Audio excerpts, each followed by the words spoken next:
This episode of The Rest is Football is powered by our new presenting partners, Fuse Energy. We're thrilled to welcome them to the team, especially outside the regular transfer window. A new signing providing power and energy.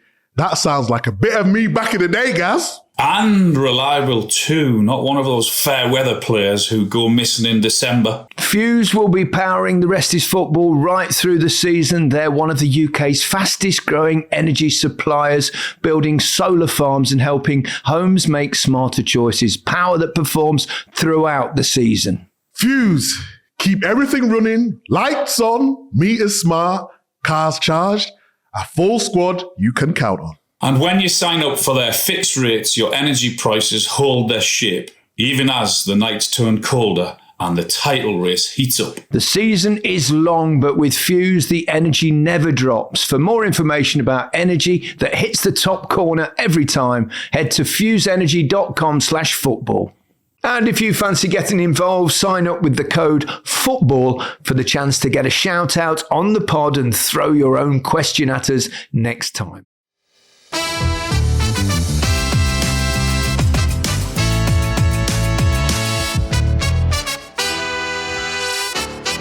Hello and welcome to The Rest is Football with Micah Richards, Alan Shearer and me, Gary Lineker. Now, I know you two are actually really quite close together, even though you look like you're in entirely different places. I can hear him next door to me.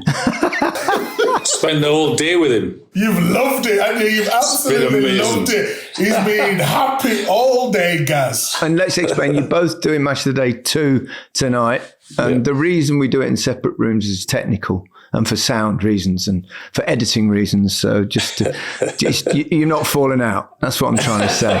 Not yet.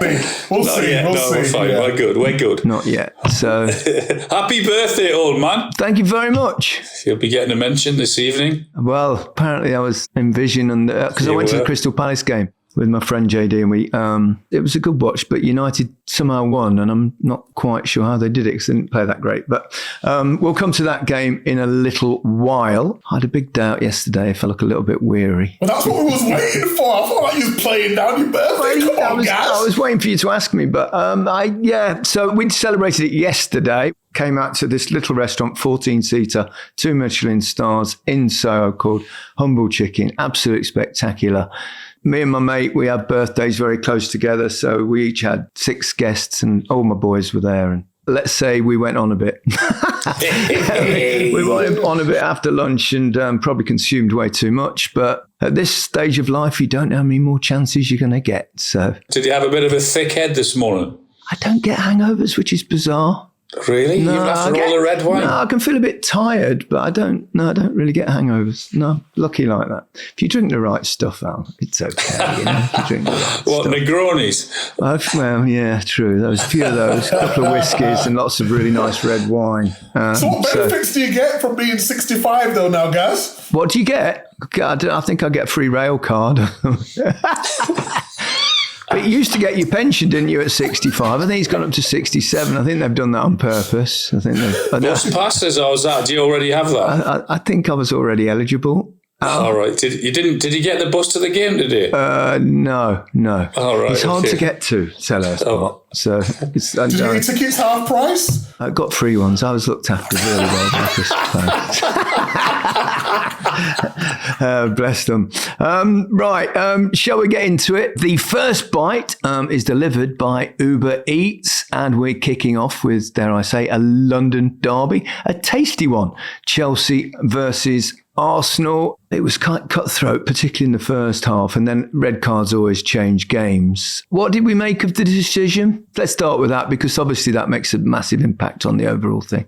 When it happened in real speed, as you always say, guys, I didn't think it was that bad. And when they slowed it down, I thought, ooh, that's horrendous. So I know it's sort of sat on the fence, but I'm not in real time. I think, again, London derby, you're going to get them tackles, but then when you slow it down and you see the way his foot is planted a little bit and the way his ankle goes, the referee's going to go to the monitor and give a red card, isn't he? You know, and he give a yellow card on field. But I don't think they should have slow motion for things like that. It's the same when you see still shots of people's feet. I mean, his foot, it wasn't raised. It was on the ground. He was a millisecond late for the ball, and slow motion makes it look terrible. So I understand exactly why they possibly overturned this decision. But I mean, really, I don't even think that would have been a foul in my day, let alone a red card. And I just think slow motion distorts what actually happens, because that's like hit the ball, dum, dum, and his foot bounces on the ground. If he's got his foot in the air and above the ball, that used to be, over the top, red card, definitely. But these ones now where it looks terrible in slow motion, I get it, but when you see it, and I watched it lots of times in normal speed, it was actually just a fraction, and it just like that. And I don't know. Your thoughts, Al? You probably... Well, I agree with you in terms of in your day and in my day. Yeah, it wouldn't have been a red card. It was probably a normal tackle. But I think when you challenge like that, you run the risk of giving the referee or the VAR the chance to send you off. And I thought it was a bit naughty. I thought it was high, and I thought his foot was planted and it was well above the ankle. But to see it was well above the ankle, you had to put it on a freeze frame. Therefore, in today's game, you can't argue with the referee and him eventually, however they got there, him eventually given the red card. It was a red card, yeah. I mean, I can see why they gave it, but I honestly think that going for the ball, it was an honest tackle. There was no intent to harm anybody. He's just gone in. I don't think it was two players really quick. One got there first. It would have been a red card the other way, probably, if Caicedo had nicked the ball first and then followed through. So, but I get it, and I wouldn't say it was the wrong decision, but what I would say is that I think we need to look at this slow motion business. When the referees see it, and you see it, and they show every act dead slow, and anything that looks slow makes it look more deliberate, I think. But anyway, he went off. I thought Chelsea did really well, actually, in the game.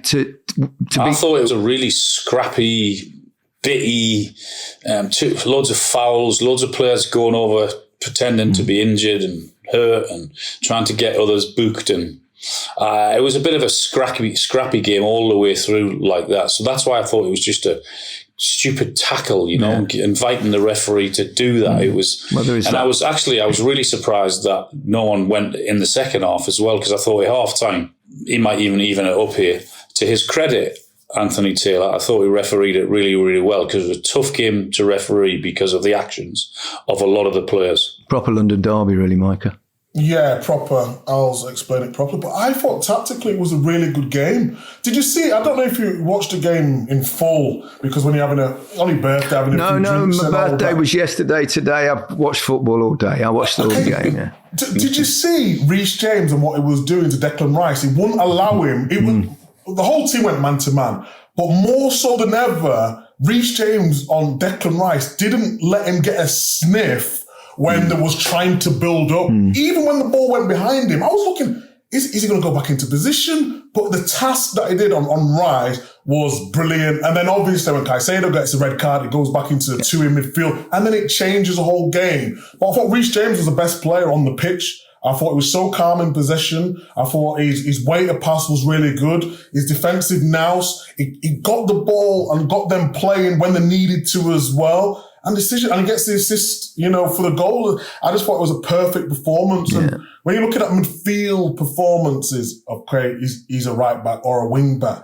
But in there, it looked easy for him. Just shows you how talented he is, though, doesn't it? The fact that he's played most of his career as the right back, and he goes in there and looks like one of the best midfield players on a pitch, playing against one of the best midfield players in world football at the moment. And he's interested, as you quite rightly said, that Maresca's quite clever tactically, isn't he? He doesn't mind changing things around and depending on who they're up against. He's amazing. And I think he's you'll have to look at, the question's going to be with Chelsea, can they go on and win the league? I think they're a little bit short, because I think other teams have better squads. But if you look at any game, if you look at PSG in the Club World Cup, the trophies that they won last season, on any game, they can beat anybody. And I've said it for the last couple of weeks now. Watching them, I don't think it's enough to go the full way, but just every given day, the manager, he just knows the tactics spot on, and the players buy into it. You know, who thought Pedro was going to come back into the team after Neto did so well, Esteval on one side, and Garnacho did so well in midweek. And then you think, okay, I'll bring Pedro in, we're going to go man-to-man, we'll go really high. And when I say it worked, they didn't win the game, but until the red card, it was working perfectly. I thought it was a fair result, actually. I think... I think it's about right. Yeah, I didn't think Arsenal did enough to win the game against 10 men, but I also think Chelsea did really, really well in terms of making it difficult and stopping a very good Arsenal team who have been the most consistent by a mile out of everyone. So, I thought it was a fair result, and it was probably... When you look at the bigger picture, it was a decent point for both teams. Yeah, and also probably good for the league that Arsenal didn't win it in a way, because you'd start to think, well, this is not going to be much of a title race, but it's still too early to say that, of course. But they could have pinched it right at that very end where that cross came over.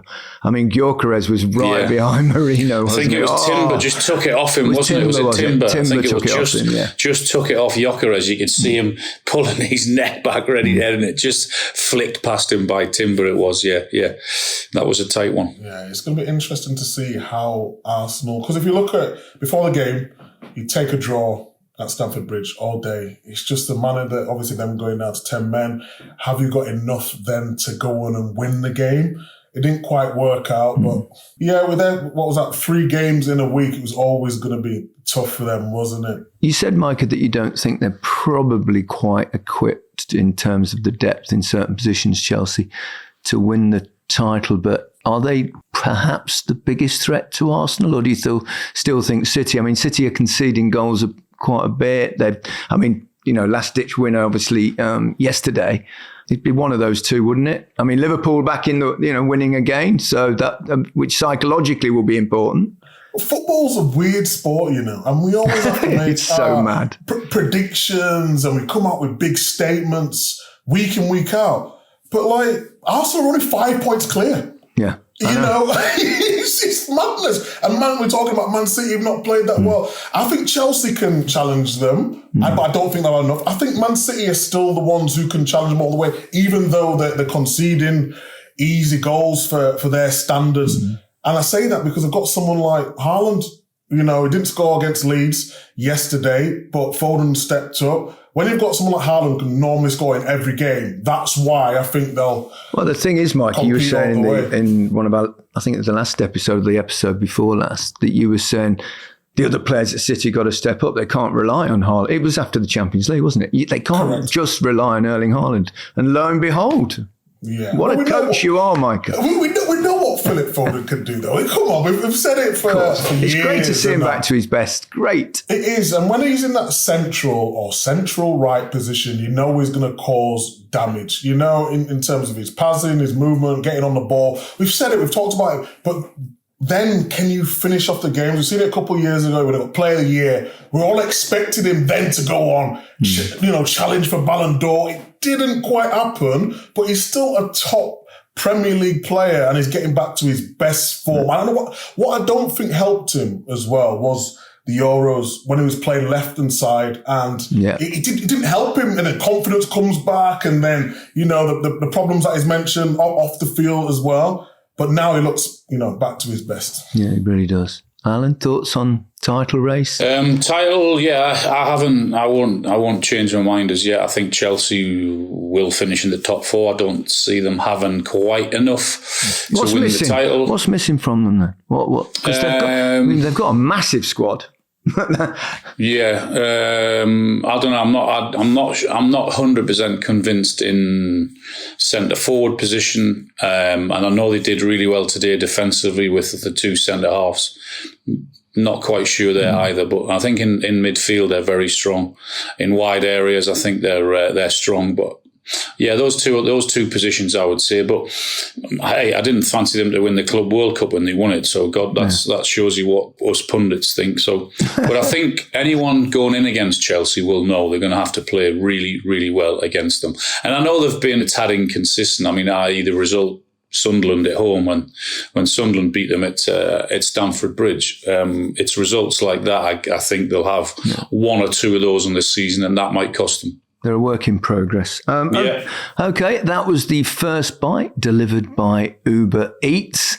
Let's move on to Liverpool. Won a football match. We can give them some credit. It's been a tough old time for them. He made a couple of big calls. I was on my way back from the Crystal Palace Man United game, so I'll have to rely on you chaps to tell me, were they convincing? Not really, not until, the one that they were crying out for a piece of quality, and Isak produced that piece of quality in terms of his finish. Were you pleased for him, Alan? Yeah, that's gone. It's gone. Actually, when you would have seen Match of the Day by the time this comes out, I do think there were just little signs that they're going to have to get used to him, and also I guess it's a bit of both, but they're going to have to play earlier balls into them, because a lot of what is off the cuff Alex does, I know it's a lot of it was in behind and balls and being behind, but also it's off the cuff and spontaneous. And it's not just for him, but for any strike, you've got to get the ball into the box and early when you've got the opportunity to do it. And they just gave one or two chances up to do that, which I was thinking, oh, come on, to get the best out of him and any forward, you've got to do that. And when they did it, his half volley finish was class. It was a fantastic finish.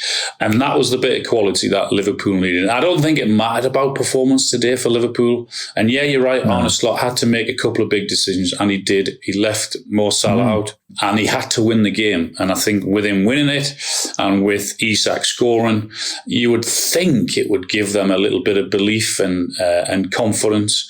And I think they've got Sunderland at home next game, which they're going well, though. They're going really well, yeah, but it's at Anfield after on the back of an away win. So it was just about winning today. But I thought West Ham were poor, offered very little, I don't think they had one shot on target, West Ham, in the whole game. Bowen had a half chance Bowen at the end. Just right at the end. Paqueta was a stupid sending off. What was he doing? Absolutely ridiculous. It was 2 yellow cards for dissent. The foul he got booked for, didn't even commit the foul. I think it was Fulkrug committed the foul, and he was moaning about that and just wouldn't stop. And the referee was right to give him another yellow card, therefore a red card. It was absolutely stupid. West Ham, I thought, were really poor. But credit to Liverpool, they stopped them playing, they got the 3 points, and that's all that mattered for them today. Yeah, while you're on the subject of Lucas Paqueta, he's actually put out a tweet above the images posted by Sky Sports Premier League of him being sent off. He's gone, it's ridiculous to have your life and career affected for 2 years without any psychological support from the Federation.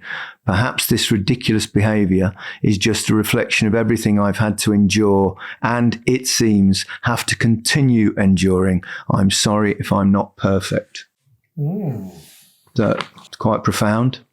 I guess the Federation, he means the FA. Yeah, I would think. Not West Ham. No, Federation wouldn't be a football club. Yeah. That would be, and it was above a Sky Premier League images of him being sent off. So I would imagine, he's... Yeah, but I understand his frustration. I remember at the time when he was going to get his move to potentially Man City. But if he gets sent off today for 2 yellow cards, you have to take responsibility for that. We backed you as pundits and whatnot, and we said, well, hold on, he was worth X amount of money, he's been out of the game, and now he's had to get himself. It's not really fair. So I understand that frustration, but you don't need to get 2 yellow cards. He's only just back from a ban as well for having 5 yellow cards, isn't he? Yeah.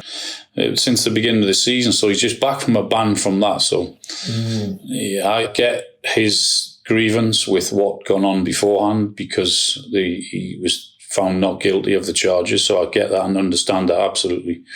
But he has to own what happened today, and he cost his team today. 2 entirely different things, but I understand what he's saying. Yeah, leaving Mo Salah out, it's quite a big call, that, Micah. Yeah, but it is a big call, but it's necessary. One thing I want to say about Liverpool and Mo Salah has not changed the way he's played. No. When I see pundits now, and it's not digging at pundit, I'm one myself, but he's not tracking runners. Mo Salah has never really tracked runners. You know, that's what he does. You might get him in the odd game or when he comes back and helps out or whatever it is. And I remember last season, Slot said he's got more of a role where he can stay a little bit higher.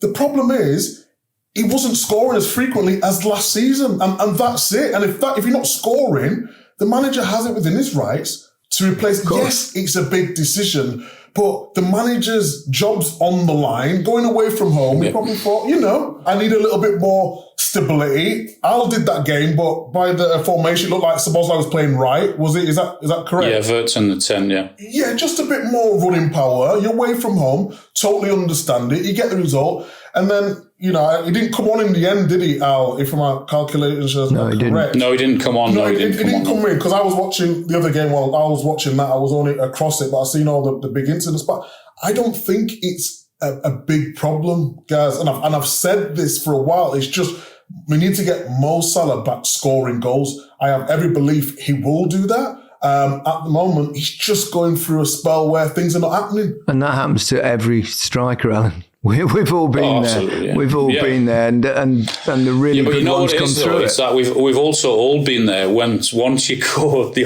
other side of 30, it's like as soon as you have a bad game, it's because of your age. And it is though, isn't it? It's correct. Like when you're 25 or 26, 27, you have a bad game, and it's rubbish there. But when you have a bad game over 30, is it catching up with him? And I understand all of those questions, and I totally agree with Micah in terms of he hasn't been scoring goals and he hasn't been playing well, and when that happens the manager's got every right to leave you out, and then when he leaves you out you have to get a result, and they have done. But we've been here before with Liverpool. I think I did the game when they beat Real Madrid in the Champions League, and I was like, that's much more like it, much more energy, a much better performance.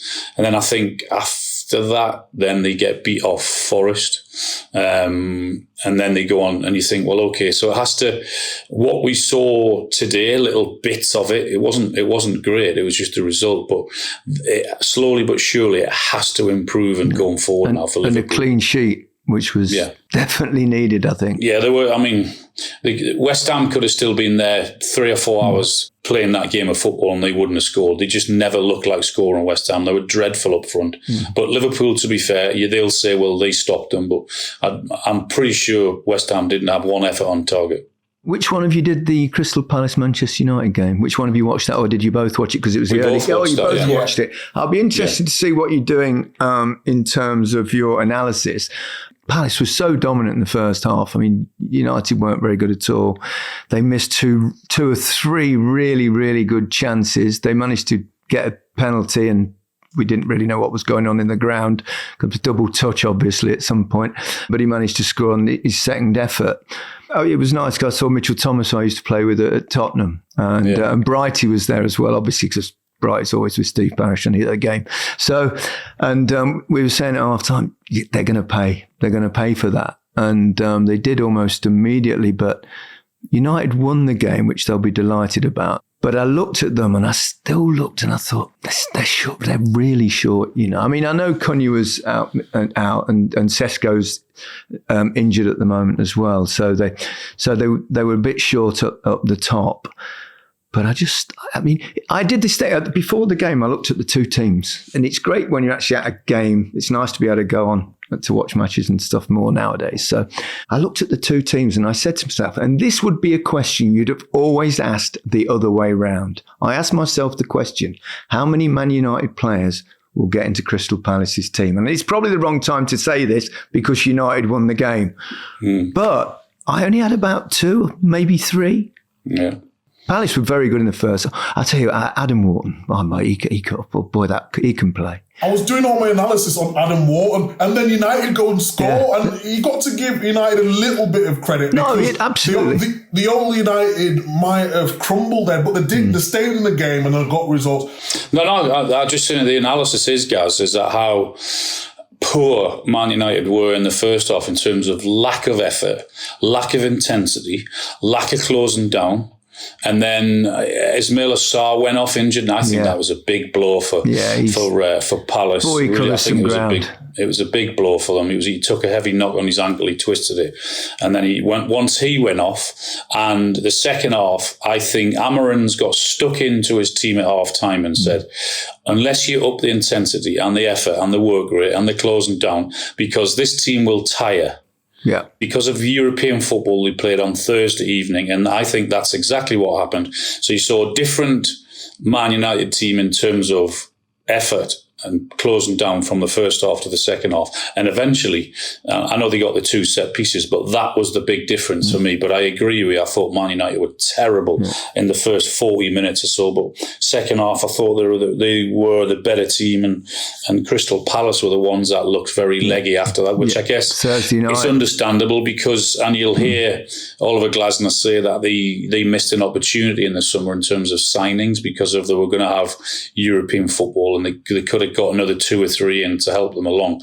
And I think that's probably what will cost them a higher league place than what they could have finished this season, is that having to, those games on a Thursday, Sunday is a tough ask on them. I actually, because he said that in the post-match conference, didn't he? Or in post-match interviews, and I actually broke that news to Steve Parish. How did he take that? He went, no, he said it's fine. He said, I'll take it. He said, I understand what he's saying, and managers always want but I would say, and this is not what Steve said, let's make this very clear. I would say it's Crystal Palace. You know, it's a lovely small ground, and it's, you know, and they're punching massively above their weight. They're not Manchester United, Liverpool, Arsenal, Tottenham. They're not one of those that can go out and spend absolute fortunes. So when they do recruit, they need to do it wisely. And I think by and large they have. They have. Yeah. Well, you're right. As a manager, you always want a bigger, better squad, and to give you yourself, the individual and the team, a better chance of succeeding. So I get it from both. Yeah. But I still think with their first choice 11 out, then they're a match for anyone. By the way, Crystal Palace, they really are. Yeah, they were really, really good in the first half. Anyway, let's take a break. When we come back, we'll discuss some of Saturday's games. Welcome back to The Rest is Football with Alan Shearer, Micah Richards and me, Gary Lineker. Let's discuss Saturday's matches. We sort of briefly mentioned Manchester City. That was a big win for them. It was a big win in the sense that, you know, having gone 2-up, and then if they'd have dropped points from that position at home to Leeds, that could have been quite damaging for them. So that goal that we talked about before, Phil Foden, which was an absolutely brilliant goal, was also, I think, exceptionally important. It was just the fact that they rested 10 players, didn't they, against Leverkusen midweek in the Champions League, and we talked about that, and I didn't have a problem with it. But then when, you know, Leeds come and get back to 2-2, fully deserved, work really hard. Man City could have scored 3 or 4 in that first half, but the effort from Leeds to come back in that second half, be so close, and then the little bit of magic from Foden. Yeah. You know, Pep's almost questioning himself, saying, I probably shouldn't have changed it. But now, like I said before, 5 points behind, it's justified, isn't it? Yeah. Although, you know, Man City have got Real Madrid in the Champions League, away next, it's difficult. But tough game. If Man City can, because what's happening with Man City, they have a couple of good games, feels like they're back, and then they have a bad result, and then it's almost like, okay, they're not back. But then they've got quality on the pitch. Haaland now, Foden, Doku's been excellent this season. You say Erling Haaland, but he's in a goal drought now, isn't he? I mean, crikey, he's not scored. He hasn't scored for 3, is it? Fella's gone. It's like a major shock, isn't it, when he doesn't score a goal? It's extraordinary. It is mad, but the fact is, if they were to go on a run, then they're going to challenge all the way, having not played at their absolute best up until this point. I think, well, there's only been Arsenal, hasn't there, that's been consistent. That's why they're 5 points clear. So, I mean, Chelsea, when you look at their result against Sunderland, Man City, as we know, Liverpool, as we know, Villa, I guess, have been pretty consistent, which is why they're in the top 4. But in terms of who we thought for the title, there's only really Arsenal that have been consistent. Yeah. I mean, the chasing pack is very, very tight. Very, very tight indeed. You want to talk about Newcastle, Alan. Away win, not only an away win, but an emphatic one. That's what Newcastle are all about, that performance, I think. But you're thinking, when's it going to happen away from home? Especially going to Everton after their result at Old Trafford on Monday night, it was a great performance and a great win there. And also after a away tie in Europe against obviously decent opposition, And Marseille as well. After losing that game and in the way they did. I know he changed the goalkeeper. He said Nick Pope was injured. Whether he was or not, I don't know. Whether he's protecting him or what, I don't know. But that was a big call, I think, in putting Ramsdale in. And much more like it. Much great energy. Big centre forward, I thought, was very good. He took his goal superbly well. It was such a lovely... I love that. Clever finish, wasn't it? Deft little lob. And I also say that he's been a brilliant signing, Malik Chow, for Newcastle. He's been superb. He has a couple of goals as well. So big performance and a big win, and exactly what Newcastle needed with 2 home games coming up. They've got Spurs on Tuesday at home, and they've then got Burnley at home on Saturday. So big 2 games. If they would take 6 points from that, then you just never know again. They'd be back in the hunt for the top 5. It's lovely to see him with a little smile on his face, isn't it, Mike? Was he in a good mood all day? He's been in a great mood all day. Not put a foot wrong, honestly. Not put a foot wrong. Wow. Fantastic stuff. Played well, though, didn't they, Newcastle? Do you want us to give him a bit of credit, Alan? Of course. Come on, lads. You don't just leave it to me. You can say yourselves. They played really well. I mean, it helps when you get off to that kind of start, doesn't it? You score a goal that quickly.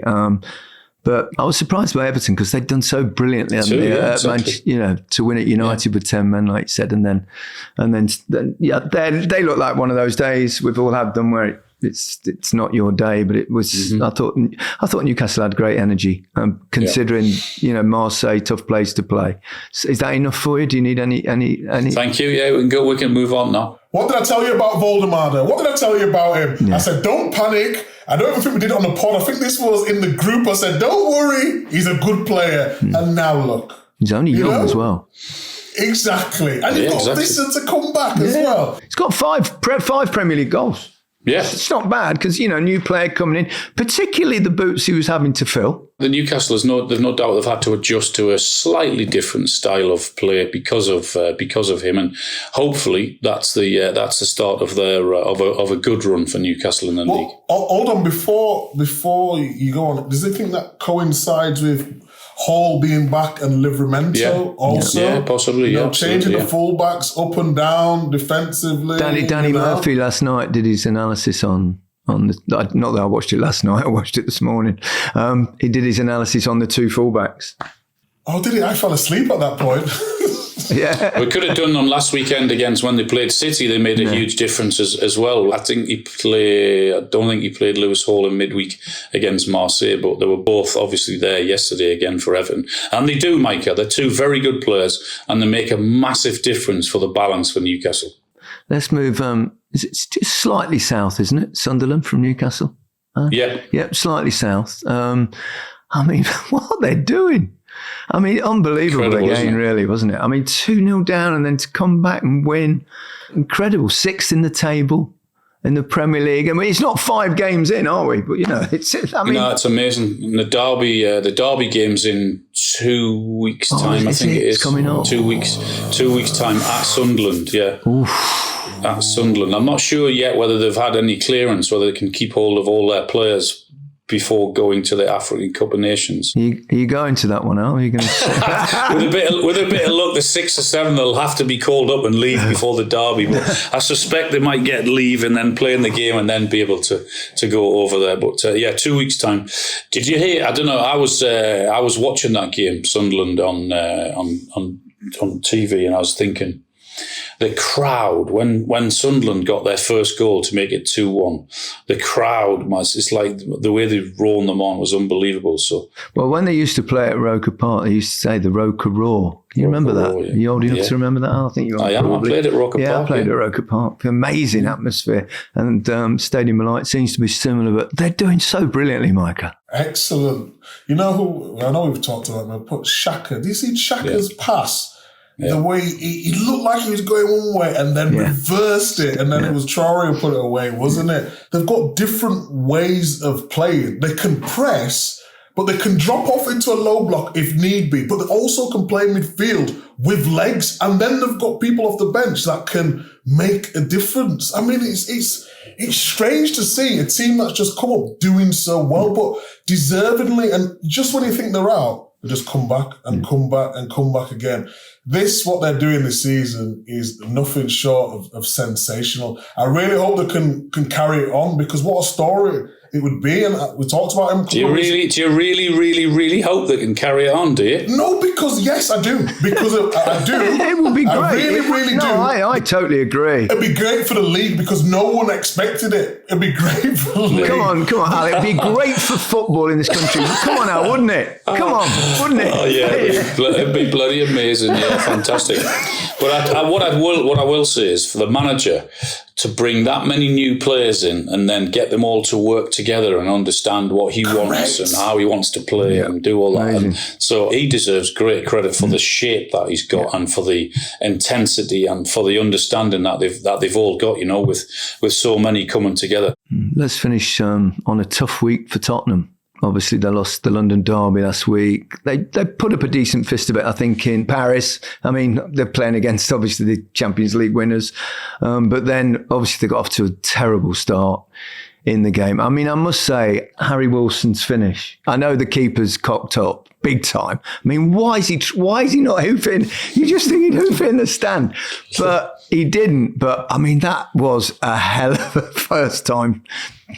I mean, he made something that was actually not that easy look really easy, that finish. Do you really think it was that? I thought that was easy. I thought that's one of the easier. This is coming from a defender. Wow, do you? But the first time to have the awareness and the wherewithal to know everything around you, to evaluate everything and know, I've got to hit it immediately. Yes, I agree with that. And it was just technically perfect. And he sent it up. And, you'd have to aim that well outside the far post with that left foot curler. And it actually went, which is why I liked it the most. It went absolutely dead central in the middle of the goal. It was that perfect. So I didn't see the game because I was at Mumford and Sons concert in Newcastle. Were you? Yeah, I was. Yeah, see what's he laughing at? No, it just sounds like Undertakers, which obviously I'll probably need soon. Now I'm 65. What are you laughing at, Micah? Me going to a concert? He loves to sing song. It was just random out of nowhere. I went to a concert. I was just going to say I didn't see the game because that was the late game. But I saw Thomas Frank's quote about having a pop at the Spurs fans for booing Vicario. Do you think that was wise? I get it. He said it's unacceptable for the fans to boo. He mentioned Vicario. He also mentioned a little bit about the end. I'm not sure that. I mean, I think he's super smart. We like Thomas, and I think emotions sometimes they're running a little bit. But they're paying fans; they're allowed to show their disappointment. Yeah, but he's got to protect his players. No, he's got to protect his players. I agree with that. Yeah. I agree with that. He's got to look after his players, and he realises he's going through a sticky spell at the minute. And I think for him to come out and protect them and look after them, he's doing that for the dressing room because he knows. I think he has to do that. Yeah, state of the league as well. You win 2 games on the bounce, and you're back in the top 5. I mean, it's so tight. Yeah. Well, let's hope they don't win the next one because they're playing Newcastle on Tuesday night. Are you going to that game, Al? Yes, I am. Yeah, I am. We should have a word on Villa as well, because if you remember, we all said it won't stay like this, but they had a really tough start to the season. And Emery's been around there now quite a while, and you start to think, because he is so demanding and full on, but he's really turned them around. I mean, they're not battering teams, but they're winning football matches that become very difficult to beat again. 7 wins in 8. And 7 wins in 8. I mean, that is unbelievable. That is really good form. H, when you're whispering, mate, the listeners and the viewers, we can see you and we can hear you. No, but we always edit that bit out, Micah. We normally edit that out, Micah. Come on. Especially when some people can't hear him even when he's a yard away. Remember fucking Ribaldi? He can't hear him, can he? Who was that? Ribaldi. Bring back Ribaldi. What a player he was, by the way. Do you know what? After that, I went on Google and I went and tried to find a player in the world called Ribaldi, professional, and I couldn't find one. I'm Scottish. We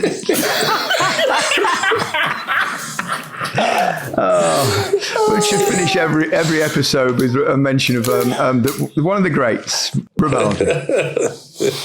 Just quickly, guys. Watkins didn't start. He played with sort of Marlon up front with Rodgers. Didn't really work out until Watkins came on the pitch. I actually thought Wolves were decent today. They had some really good opportunities down the right-hand side. Villa's left in the first half. Couldn't capitalise upon them. And in the end, Villa's quality just shone. Well, you've given some encouragement for producer John, our Wolves fan. So there was a lot better. The only thing is sometimes when they're defending, they go a little bit too deep.